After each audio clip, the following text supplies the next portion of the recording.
Woensdag 9 september is de School of Understanding officieel geopend. De leermethode is sterk gericht op de individuele kinderen. Maar is nieuw ook beter?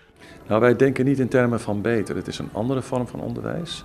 En sommige kinderen en de ouders ook, die vinden het heel plezierig als kinderen de Engelse taal leren op een school. En veel met Engelstalige kinderen om kunnen gaan. We hebben een diversiteit aan kinderen. In Amstelveen hebben we natuurlijk hele goede basisscholen. Maar goed, je ziet wel dat er gewoon heel veel vernieuwing nodig is in dat onderwijs. Zij zijn daar een voorbeeld van. Kinderen moeten wel de basisvaardigheden hebben, maar zorgen ervoor dat die talenten van kinderen ook gewoon benut worden. Ja, en niet iedereen is gelijk. En dat is iets waar zij veel aandacht aan geven. Ze gaan echt uit van het kind. Ze gaan uit van individuele leerlijnen, vind ik heel belangrijk. Wat ze hier ook doen is dat ze uitgaan van groei. En niet alleen van hoe doet iemand het ten opzichte van het gemiddelde, maar hoe doet een kind het ten opzichte van zichzelf.